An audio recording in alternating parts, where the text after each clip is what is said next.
Magnetic materials को हम categorise करते हैं अकॉर्डिंग टू देयर मैग्नेटाइजेशन, कि वो मैग्नेटिक फील्ड के अंदर रिस्पॉन्स किस तरह से कर रहे हैं। किसी भी आप मटेरियल्स को, सॉलिड मटेरियल है, सिंपल एक सॉलिड मटेरियल है, उसको उठा के आपने मैग्नेटिक फील्ड के अंदर रखा, मैग्नेटिक फील्ड में वो किस तरह से रिस्पॉन्ड करता है, लाइक उसका बिहेवियर कैसा है with respect to the applied magnetic field. उस बेस पे भी फिर हम मटेरियल्स को कैटेगराइज करते हैं कि either they are paramagnetic magnetic material, they are ferromagnetic magnetic material, they either they are diamagnetic and so on। ठीक है ना। कुछ कैटेगरीज हैं, 5-6 कैटेगरीज हैं जिनको हम, जिसकी बेस पे हम मटेरियल्स को कैटेगराइज करते हैं। उनका मेन चीज देखी जाती है कि वो मैग्नेटिक फील्ड को, अप्लाइड मैग्नेटिक फील्ड को रिस्पॉन्स कैसे करती है, उनका बिहेवियर क्या होता है। तो अब देखो उनका बिहेवियर जो है बेसिकली वो जनरेट करता है मैग्नेटाइजेशन को। ठीक है। अब मैग्नेटाइजेशन कहाँ से जनरेट हो रही होती है? बेसिकली मैग्नेटिज्म या मैग्नेटाइजेशन का जो ओरिजिन है that is the magnetic movement. देखिए हर सॉलिड मटेरियल्स का, एक मटेरियल्स किससे मिलके बनते हैं? एटम से मिलके बन रहे होते हैं, और हर एटम के साथ एक मैग्नेटिक मूवमेंट जो है वो एसोसिएट कर रहा होता है। हर एटम का कोई ना कोई मैग्नेटिक मूवमेंट होता है, उसके साथ कोई स्पिन मैग्नेटिक मूवमेंट जो है वो अटैच होता है, स्पिन कोई ना कोई उसके साथ अटैच होती है। तो सेपरेट से मैग्नेटिक मूवमेंट्स जो हैं उनका बिहेवियर डिफरेंट है। जब मैग्नेटिक मूवमेंट्स को आप कंबाइन करते हैं, लाइक एक से ज्यादा एटम्स एक जगह पे पड़े हुए हैं, उनके साथ के जो मैग्नेटिक मूवमेंट्स हैं वो आपस में फिर क्या करते हैं कि उनका जो कलेक्टिव बिहेवियर है वो डिफरेंट है, और इंडिविजुअल मैग्नेटिक मूवमेंट का जो बिहेवियर होता है वो डिफरेंट होता है। तो हमने बेसिकली यहाँ पे देखना है कलेक्टिव बिहेवियर क्या है ना। हम इंडिविजुअल से लेंगे, इंडिविजुअल से स्टार्ट के एक सिंपल क्या होता है, एक सिंगल मैग्नेटिक मोमेंट क्या है, उसका मैग्नेटिक मोमेंट क्या है, उसका एंगुलर मोमेंटम क्या है, वो किस तरह से मूव करता है। ठीक है। उसके बाद देन हम देखेंगे कि जो मैग्नेटिक मूवमेंट्स जो है वो कलेक्टिवली किस तरह से बिहेव करते हैं, कि एक मटेरियल के अंदर जो डिफरेंट वेरियस मैग्नेटिक मूवमेंट्स हैं, ठीक है, नंबर ऑफ मैग्नेटिक मूवमेंट्स हैं, वो कलेक्टिवली किस तरह से बिहेव कर रहे हैं, यानी कि उनके दरमियान में कपलिंग किस तरह से हो रही है, उनके दरमियान में जो डिफरेंट काइंड्स की मैग्नेटिक इंटरेक्शंस हैं वो क्या है। ठीक है। किस किस्म की इंटरेक्शंस हैं, और वो जो इंटरेक्शंस हैं वो किस तरह से डिफरेंट मैग्नेटिक प्रॉपर्टीज को लीड कर रही होती हैं। ठीक है। मैग्नेटिक प्रॉपर्टीज सारी की सारी डिपेंड करती है कि मटेरियल्स के में जो है मैग्नेटिक इंटरेक्शंस, मैग्नेटिक मूवमेंट्स के दरमियान में मैग्नेटिक इंटरेक्शन किस किस्म की, क्योंकि मैग्नेटिक इंटरेक्शंस की बेस पे फिर वो डिफरेंट कैटेगरीज में फॉल करेंगे। पैरामैग्नेटिक होंगे, कोई फेरो होगा, कोई फेरी मैग्नेटिक होगा, कोई डायमैग्नेटिक मटेरियल। तो हम बेसिकली मैग्नेटिक इंटरेक्शंस को फिर देखेंगे कि मैग्नेटिक मूवमेंट्स के दरमियान में जब कलेक्टिवली वो बिहेव करते हैं तो उनके दरमियान मैग्नेटिक इंटरेक्शंस जो है वो किस किस्म की हैं। उसकी बेस पे भी फर्दर हम मटेरियल्स को डिफरेंट कैटेगरीज में कैटेगराइज करेंगे। तो सबसे पहले तो हम स्टार्ट करते हैं कि बेसिक यूनिट क्या है मैग्नेटिज्म का। बेसिकली जो मैग्नेटिज्म है वो ओरिजिनेट हो रही होती है मैग्नेटिक मूवमेंट के साथ। ठीक है। जो उसका फंडामेंटल बेस है या ऑब्जेक्ट है मैग्नेटिज्म का, that is the magnetic movement. Classical electromagnetism में हम बात करते हैं, हम इसी चीज को इक्वेट कर सकते हैं मैग्नेटिक मूवमेंट को एक करंट लूप के साथ। ठीक है। इलेक्ट्रोस्टैटिक की जब हम बात करते हैं, इलेक्ट्रोस्टैटिक क्या है कि जब आपके पास चार्जेस एट रेस्ट पे होती हैं तो हम इलेक्ट्रिसिटी की बात कर रही होती हैं, देयर इज नो करंट। ठीक है। वहाँ पे करंट का कोई कॉन्सेप्ट नहीं होता। वही चार्जेस जब मूव करना शुरू कर देती हैं, इन मोशन आ जाते हैं, तो फिर हम कहते हैं कि वो वहाँ पे एक करंट जनरेट कर रहे हैं। और जब करंट की बात आती है, करंट का मतलब है moving charges, they are associated with moving charges. Moving charges की जब बात आती है तो इसका मतलब है कि फिर वहां पे बात आती है मैग्नेटिक मूवमेंट की और मैग्नेटाइजेशन की। तो इस मैग्नेटिक मूवमेंट को हम इक्वेट कर सकते हैं करंट लूप के साथ। For example, if there is a current I, कोई भी आपके पास करंट एलिमेंट है जो कि किसी भी क्लोज लूप के अराउंड जो है वो फ्लो कर रहा है, कि आपके पास कोई भी क्लोज लूप है। ठीक है। इस क्लोज लूप का जो सरफेस एरिया एलिमेंट है, फॉर एग्जांपल इसका जो है दैट इज ds। ठीक है। हमने इसका स्मॉल एरिया एलिमेंट ले लिया, that is ds, surface area element. ठीक है। And this, the direction of this area element is always perpendicular to the surface of the loop. ठीक है। अब इस लूप के अलोंग कोई करंट आई जो है वो फ्लो कर रहा है। तो इस करंट आई के फ्लो करने की वजह से जो मैग्नेटिक मूवमेंट होगा वो किसके इक्वल आएगा? हम नॉर्मली न्यू से रिप्रेजेंट करते हैं, तो d mu is equal to I d S. D mu is equal to I product of current into small area element of the loop ds. Okay, and this magnetic moment here, mu is the magnetic moment. Magnetic moment has the unit ampere metre square, ठीक है। Current product है basically current का और area element का, तो metre square into ampere. Now the length of this vector ds is equal to the area of the loop. जो भी इस लूप का एरिया होगा, सर्कुलर लूप है, इस सर्कुलर लूप का जो एरिया होगा that will be equal to the length of the vector ds. And the direction of this vector ds is always normal to the loop. ठीक है, इसको जस्ट आप ऐसे कंसिडर कर सकते हैं कि जस्ट लाइक अ मैग्नेटिक डाइपोल, कि ये आपके पास एक जो है ये जो करंट लूप है ये एक्ट कर रहा है एज अ मैग्नेटिक डाइपोल के तौर पे। लाइक आपके पास दो चार्जेस हैं, एक पॉजिटिव चार्ज एक नेगेटिव चार्ज, और जस्ट लाइक ऐसे उसे कंसिडर करें जिससे हम इलेक्ट्रिक डाइपोल को देखते हैं कि आपके पास दो पॉजिटिव दो ऑपोजिटली साइन चार्जेस हैं। लाइक एक तरफ आपके पास पॉजिटिव चार्ज है, दूसरी पास आपके पास नेगेटिव चार्ज है, and they are separated by a small distance. यही होता है ना इलेक्ट्रिक डाइपोल के, दो ऑपोजिट चार्जेस हैं उनके दरमियान में कोई स्मॉल डिस्टेंस है वो सेपरेट कर रहे हैं। तो जस्ट लाइक एक इलेक्ट्रिक डाइपोल की तरह आप मैग्नेटिक डाइपोल में क्या होता है, आपके पास पोल्स होते हैं, नॉर्थ पोल होता है, दूसरा साउथ पोल होता है। तो ये जो करंट लूप है ये बेसिकली इसको आप क्रिएट कर सकते हैं हम इस ऑब्जेक्ट को, it is just equivalent to a magnetic dipole. अब यहाँ पे हमने एक स्मॉल एरिया एलिमेंट के मैग्नेटिक मोमेंट की बात की थी, कि वो स्मॉल एरिया एलिमेंट हमने लिया लूप का, और उसमें से हमने कहा कि अगर आई करंट फ्लो कर रहा है तो उसका मैग्नेटिक मोमेंट जो है वो ये होगा।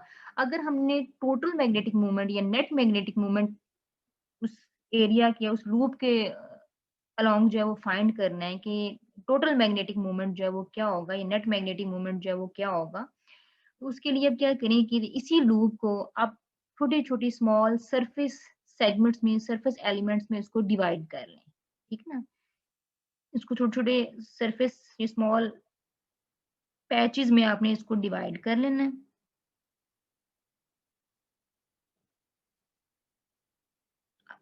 ये के पास जो लूप है, इसका कोई फाइनाइट साइज़ होना चाहिए, इनफिनिट साइज़ ना हो, कि लाइक आपको उसका साइज़ पता ना हो, क्योंकि हमें इसका बाद में एरिया भी चाहिए लूप का। इसलिए आपका कोई फाइनाइट साइज़ का अगर लूप है, we can calculate the magnetic moment by summing up all the magnetic moments of individual area elements. जो आपने छोटे-छोटे एरिया एलिमेंट्स में इसको डिवाइड किया है, अब नेट मैग्नेटिक मोमेंट अगर हमने इस लूप के लिए फाइंड करना है, इस लूप के अराउंड फाइंड करना है, तो क्या करेंगे कि हर एक पैच का सेपरेट से पहले मैग्नेटिक मोमेंट कैलकुलेट करें। लाइक ये फर्स्ट लूप है इसका कैलकुलेट कर लें, सेकंड का, थर्ड का एंड सो ऑन। फिर इन सब के मैग्नेटिक मोमेंट्स को आपने सम अप करना है, तो सम अप करने से आपके पास इस क्लोज पाथ के, इस क्लोज लूप के अलोंग जो है वो मैग्नेटिक मोमेंट जो है वो आ जाएगा। उसके लिए क्या करें, फॉर एग्जाम्पल आपने सबसे पहले ये एक पैच ले लिया है, इसके अराउंड अब आप ये आपका बिहेव करेगा just like a small loop. अब इसमें आपका जो करंट फ्लो कर रहा है, फॉर एग्जांपल ये एंटी क्लॉकवाइज ये इसके अंदर जो है वो रोटेट कर रहे हैं। इसी तरह से इसमें आप अपना मैग्नेटिक मोमेंट फाइंड कर लें। फिर ये नेक्स्ट इस पैच को ले लें, यहाँ पे आप अपने करंट की डायरेक्शन शो करें, ठीक है?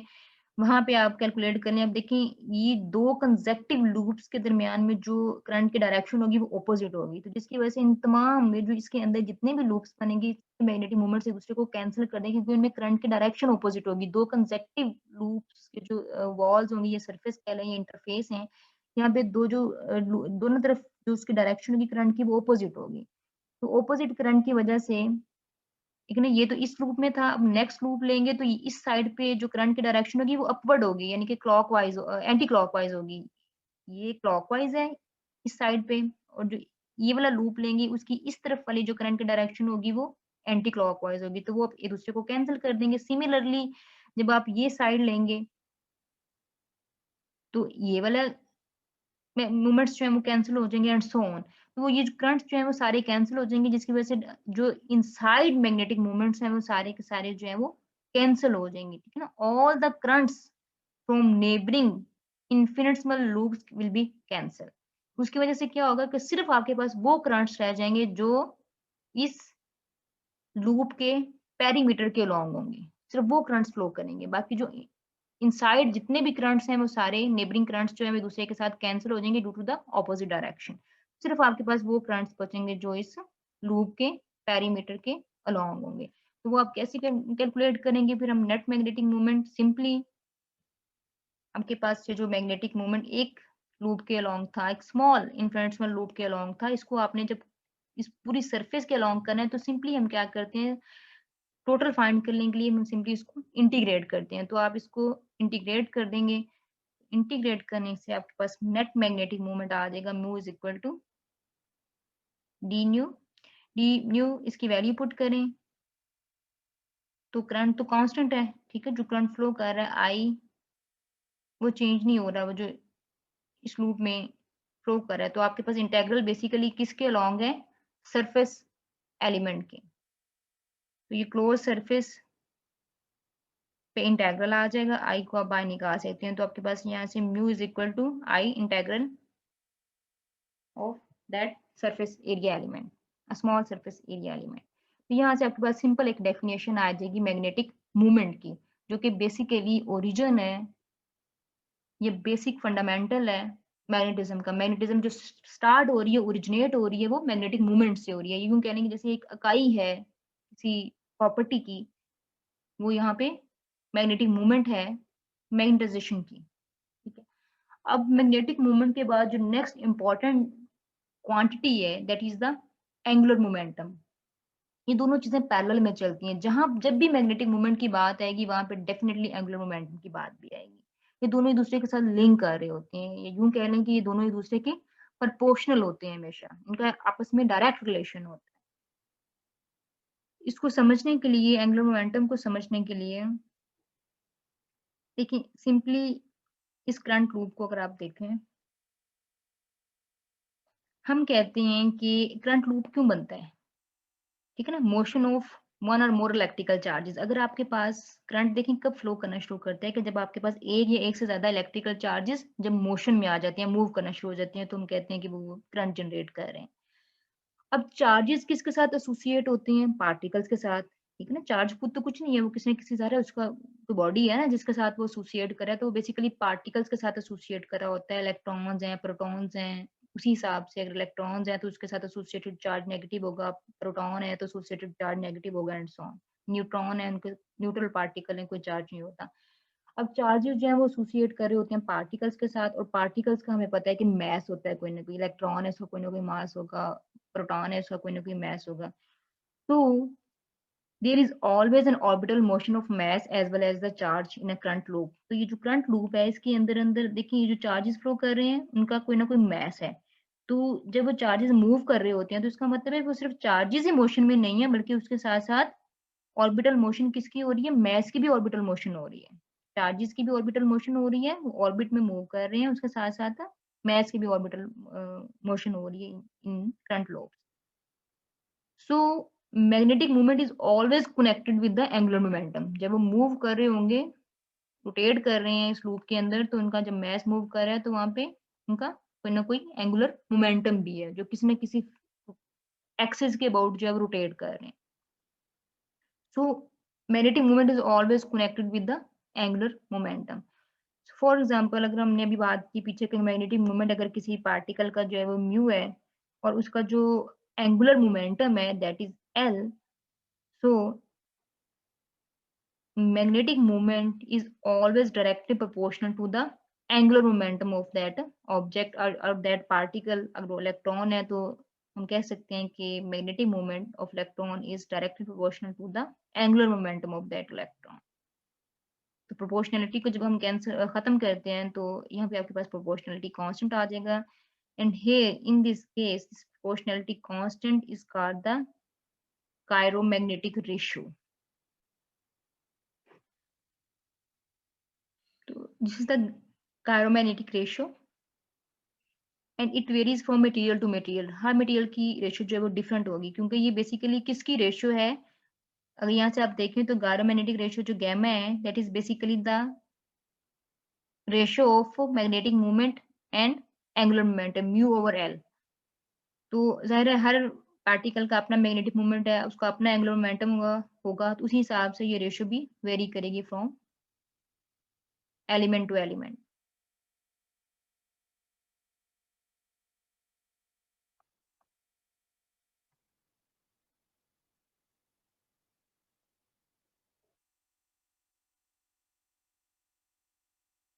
What is the precession?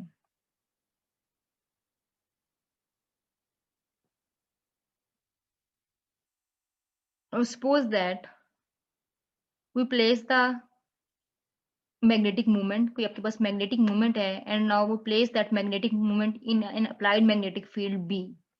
अब हमने मैग्नेटिक मूवमेंट को प्लेस करने का मतलब है आप उस पार्टिकल को बेसिकली प्लेस करें। अगर आपका इलेक्ट्रॉन है तो आपने उस इलेक्ट्रॉन को, ये अपने पार्टिकल को, चार्ज पार्टिकल को आपने किसी मैग्नेटिक फील्ड के अंदर प्लेस कर दिया। ठीक है, that particle has a magnetic movement mu, उसको आपने किसी अप्लाइड मैग्नेटिक फील्ड के अंदर प्लेस कर दिया as shown in this figure. ये उसका एसोसिएटेड मैग्नेटिक मोमेंट था उस पार्टिकल का म्यू। और ये आपकी फॉर एग्जांपल फील्ड की जो डायरेक्शन है वो ये है, लाइक हम कहते हैं सपोज हमारा ये पॉजिटिव एक्स जेड एक्सिस है, पॉजिटिव जेड एक्सिस के लॉन्ग जो है मैग्नेटिक फील्ड की डायरेक्शन है। तो मैग्नेटिक मूवमेंट जो है फील्ड की डायरेक्शन के साथ कोई ना कोई एंगल बना रहा होगा। For example let's suppose this angle is theta. Now what will be the energy of this magnetic movement?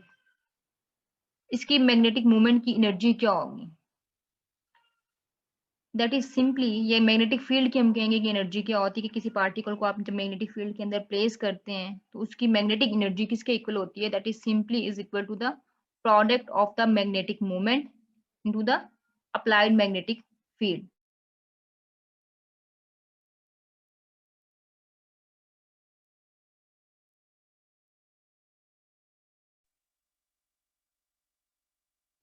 Dot product of magnetic moment into applied magnetic field is equal to minus mu dot p. here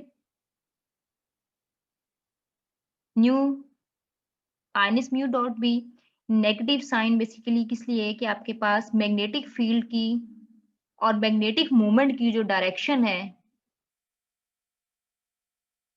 वो opposite होती है।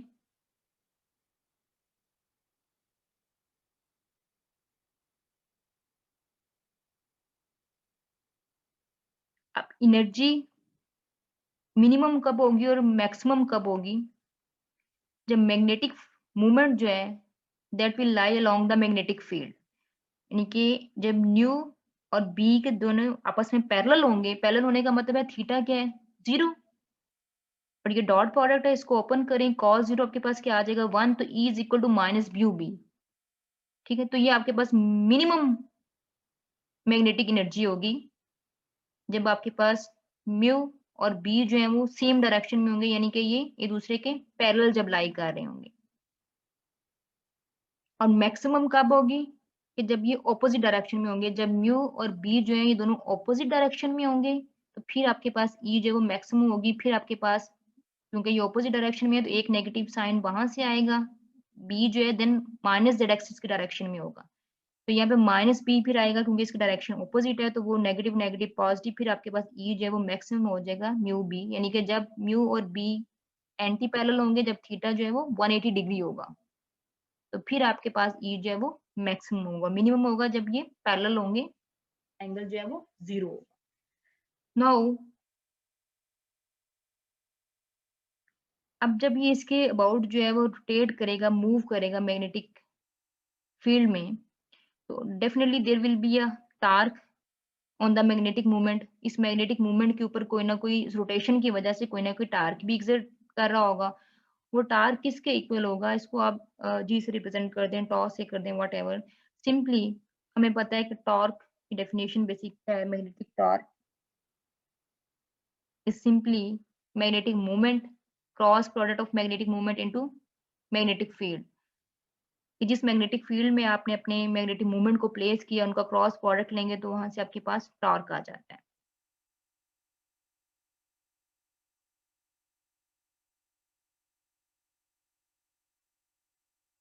अब torque किसके equal होता है? Torque किसके equal होता है? Rate of change of angular momentum. Torque की डेफिनेशन क्या है? Rate of change of angular momentum. तो हम इसको जी को टार्क को हम लिख सकते हैं rate of change of angular momentum. Angular momentum क्या है? म्यू, तो d mu over d t, this is equal to the, ये साइड देखें, d mu over d t, this is basically equal to the torque. इस equation में इसको replace कर दें, जी की हम पुट कर सकते हैं by definition rate of change of angular momentum is equal to carbonic ratio times mu cross P. क्योंकि ये मटेरियल टू मटेरियल वेरी कर रही है, तो डेफिनेटली जो भी आपका मटेरियल होगा उसके अकॉर्डिंग टू ये रेशियो जो है ये वेरी करेगी। अब इसका क्या मतलब है इस इक्वेशन का? दिस मीन्स, अगर आप इसको फिजिकली एलैबोरेट करें, the rate of change of magnetic movement is perpendicular to both magnetic moment and the applied magnetic field। ये म्यू क्रॉस बी परपेंडिकुलर होंगे, एंगल 90 होगा तो ये एग्जिस्ट करेंगे, ठीक है ना। जैसे ये पैरेलल होंगे, पैरेलल होने का मतलब है एंगल थीटा 0, साइन 0 0, तो फिर तो ये simply D mu over d T जो है ये रेट जो है ये 0 हो जाएगा। तो ये सिर्फ तभी एग्जिस्ट करेगी, इसकी वैल्यू आपके पास अपेयर होगी कि जब एंगल जो है ये 90 डिग्री का होगा, तो साइन 90 आपको मैक्सिमम वैल्यू देगा, यानी कि जब म्यू और बी जो है परपेंडिकुलर होंगे। तो दैट्स मीन कि रेट ऑफ चेंज ऑफ या change in angular momentum is always perpendicular to both magnetic movement and the applied magnetic field।